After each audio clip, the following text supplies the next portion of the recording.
Hello everyone, welcome to our YouTube channel No Homeopathy, and yes, Samriddhi Sharma is here to guide you, and in today's video we are going to discuss the important topic, that is the relationship of the remedies.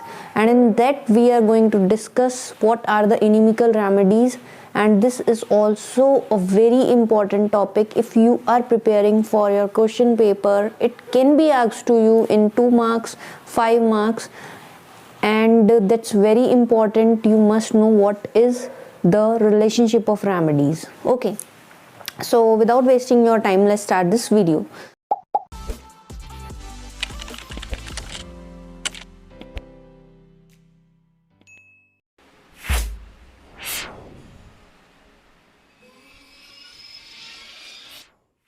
So first of all, discussing about the inimical remedies. What are the inimical remedies? Then we are going to discuss what effect they are going to produce, and next we are going to discuss examples. Okay, so inimical remedies का simple सा मतलब ये होता है कि जो remedies एक दूसरे को फॉलो नहीं करती, इनको हम इनकम्पैटिबल रेमेडीज़ भी कहते हैं. The remedies which do not follow each other, या तो एक दूसरे को फॉलो नहीं कर रही, या फिर हम ये कह सकते हैं कि रेमेडीज़ के बीच में हार्मफुल रिलेशनशिप है. ठीक है, तो यहाँ पर क्लियरली स्टेटेड है there is a harmful relationship existing between the two remedies. किन्हीं दो रेमेडीज़ के बीच में हार्मफुल रिलेशनशिप एग्जिस्ट कर रहा है. It also indicates if remedies में act adversely to each other, avoid using them in close proximity. And this is important कि अगर कोई रेमेडी इनिमिकल है किसी दूसरी रेमेडी के, तो आपको उनको एक साथ क्लोज प्रॉक्सिमिटी, मतलब कि आपने अभी एक रेमेडी दी, उसकी इनिमिकल रेमेडी को जस्ट उसके बाद नहीं देना. क्यों? क्योंकि ये रेमेडीज एक दूसरे को फॉलो नहीं करती है. तो क्लोज प्रॉक्सिमिटी का सिंपल सा मतलब ये है कि सपोज फॉर एन एग्जाम्पल आपने लेकेसिस किसी पेशेंट को दी है. ठीक है, लेकेसिस के जस्ट बाद आपको सीपीआर नहीं देनी है.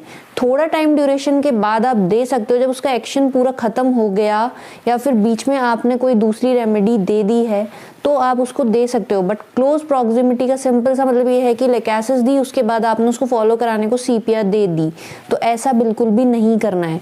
या तो उसका ड्यूरेशन ख़त्म हो गया हो मेडिसिन का, या फिर आपने बीच में कोई दूसरी मेडिसिन दी और उसके बाद आप दे रहे हो, then it can be justifiable कि ठीक है आपने उसके एक्शन को ख़त्म होने के बाद उस मेडिसिन को दिया है.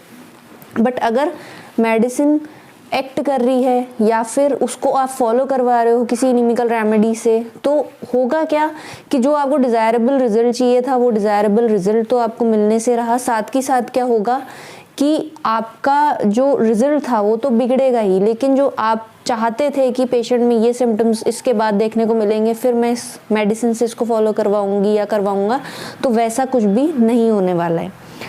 So they will not follow one another without any satisfaction, कि फॉलो तो वो करेंगे नहीं, ऊपर से आपका जो केस है उसको भी वो बिगाड़ देंगे, क्योंकि और ज़्यादा पैथोलॉजी डेवलप हो सकती है और हो सकता है कि केस ही मिक्सअप हो जाए कि आपको समझ ही नहीं आए कि अब कौन से सिम्टम है जिसके बेस पर हमें मेडिसिन देनी है. ठीक है, क्लियरली स्टेटेड दैट अगर आपने इनिमिकल रेमेडी को फॉलो करवाने को दे दिया एक दूसरे को, तो ये डेफिनेटली जो केस है उसको मिक्सअप कर देगी और आपका जो सिम्टम्स हैं वो ही क्लियर नहीं होंगे. At last you are giving the wrong medicine to the patient.